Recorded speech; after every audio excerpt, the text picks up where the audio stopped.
My name is Mylène, and I am a failure. It is the 21st of September 2017. Tomorrow, I turn 40. It's 9 a.m., and I just got fired. My brain is exploding, and my emotion overwhelmed me. I am furious, I am disappointed, I am sad, I am full of fear, and I am extremely lonely. I take the lift for the last time.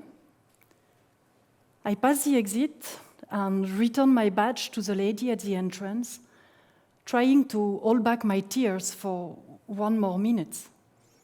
As I say goodbye, they start streaming down my face. What happened on that morning in my car in the parking lot made me who I am today. Hello, my name is Mylène, and I am an entrepreneur. I help companies to build a successful future. I own a consulting firm. I launched a startup during the pandemic, and my two boys, which are now 11 and 13, enjoy to have mom at home when they need it. In my life, I have failed exams and a first cool choir audition, and this one still stings. I have lost out on a coveted job. I lost in love. I dropped out my first marriage, and I have stopped a company succession deal. But not only I am still here to tell the tale, I consider myself to be one of the most fulfilled persons I know, because I have learned what to do when it all goes wrong and how to move on. And this, in turn, has led to some amazing success stories. How to go from failure to success. Let me share with you the 3 life lessons that helped me on that morning in my car to de-dramatize the situation. And you will learn why is coping better with failure one of the most important skills to have today as a leader. So let's get back to my car. The first thing that came to my exploding brain was my father. My father had his first heart attack at the age of 42. I was 17. He struggled with an open heart operation, 5 bypasses, and a 3-month rehabilitation away from home. Doctors told him his life expectancy will be more or less 7 years. Realizing that life could end overnight as a teenager made me think really early about where I was going to put my priorities in life. My father's illness taught me that pain is part of life. And my father has shown me over the last 30 years that suffering is only one option. I saw him transform from the anger to be sick and vulnerable in the first few months. He decided to take charge. He changed his way of working and his lifestyle habits. Life is too short to suffer. This little mantra came like a little voice on my right shoulder, and I thought, don't be a victim. The second thought that came to my exploding brain on that morning was a discussion with Vivek, a 5-year-old boy at the gate of India. After my study as a food engineer at the ETH, I had the chance to live abroad. I worked at a shelter with 3 children, and Vivek used to come to sleep and eat when his parents didn't have enough to feed him. On that day, a bombing killed 52 people and left the street children with the reality that there will be no tourists in their neighborhood for the next few days. For many, it meant no income to survive and a lot of trouble with their parents. Vivek didn't seem to be worried at all. I asked him why he was so cheerful. He looked at me with twinkling eyes and told me, well, I will not have to beg and I might be allowed to go to school tomorrow. In that moment, I realized that every situation is as tragic as you make it. The point is, you can choose what an event means to you, instead to accept by default that it's bad for you. Nothing has any meaning, except the meaning we give it.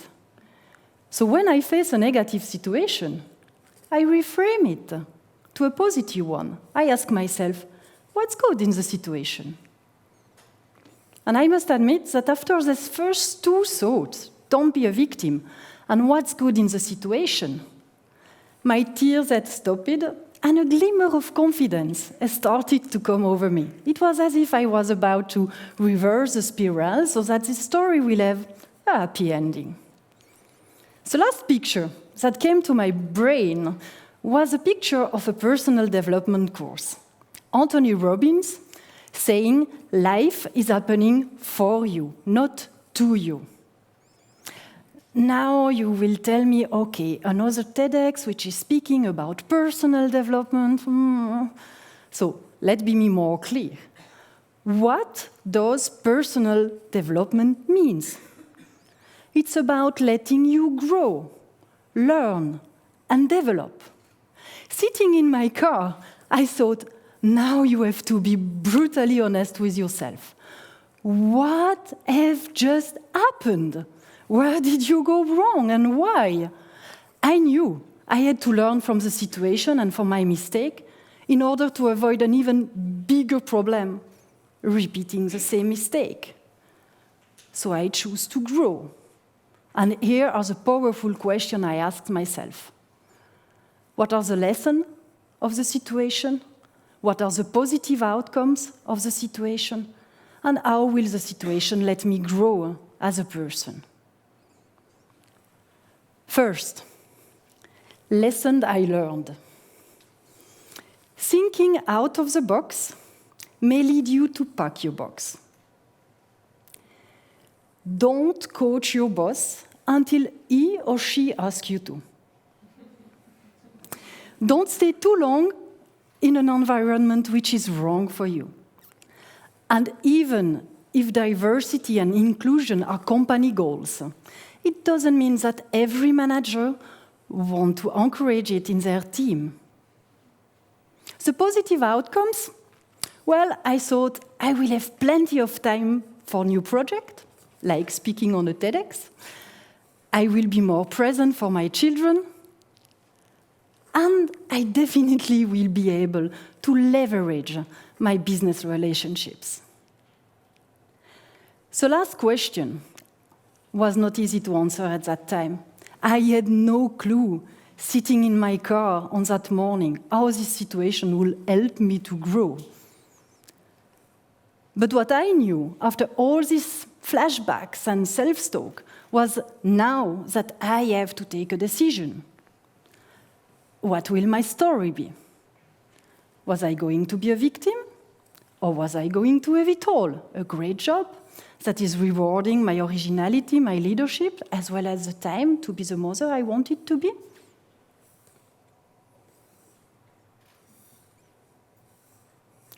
I chose the second option. My story will be, on the day before my 40th birthday, I refused to downscale to an assistant job. And my boss fired me. He told me he will have nothing with more responsibility for me working part-time. I decided to see it as a chance. It will be the start of a good new chapter of my life. Nobody wants to fail. I personally don't want to fail. But even the brightest and most intelligent person on earth have faced this challenge at some time in their career. Life is a constant seesaw, and most of us teeter between our achievements and our failure. And some failure are greater than others. Whatever you do, don't lock yourself into despair. Everyone falls short from time to time, so your ultimate test is how you deal with failure. Pity and self-loathing won't fix anything. Neither will pretending nothing happened. How has the situation let me grow as a person? Well, it was the start of me becoming an entrepreneur. And becoming an entrepreneur definitely let you grow, trust me. I have learned that conformity and risk aversion don't lead to innovative breakthrough. And yes, people like me, the out-of-the-box thinker, the creative minds, those who challenge the rules, are rarely the teachers or the boss pets. Why? Because innovation doesn't lie in the newness of a product or a service. Innovation is a state of mind. Innovation is disruptive. I would even say innovation is a type of disobedience. Whatever. Every leader knows how important is innovation for their business. So why is it still so difficult in our small business world in Switzerland to embrace failure and originality? Society has to remember, failing doesn't mean abandoning. Failure doesn't mean giving up. So let me ask you, what are your solutions to improve your failure culture as a leader? For me, the following points are really important. First, understand how to lead innovative people. Being a leader today doesn't mean that you have to be creative and innovative yourself. You have to find the right people, and you have to learn how to lead them. You need to create a comfort zone from which these entrepreneurial minds feel outspoken, are empowered to push boundaries and give feedbacks to the top. Second, don't ask for permission. Ask for forgiveness. Leadership today doesn't mean being bold or to experiment, and also failing as a leader. The last superhero boss retired, and that's good. We need leaders which are able to show and share their vulnerability. 3, analyze failure and its root cause. While innovating is highly uncertain, failing along the way is mostly inevitable. Consequently, the analysis of the failure is invaluable for the leaders. You have to detect, to analyze, to anticipate the signal of success and failure in order to take the right strategic steps. While fail fast, learn and adapt might be an often preached mantra while speaking about failure culture. Putting the learning part into praxis is what can differentiate a true leader from a mediocre one. And finally, you have to understand one essential thing. A candle which is not lit will never be able to light up other candles.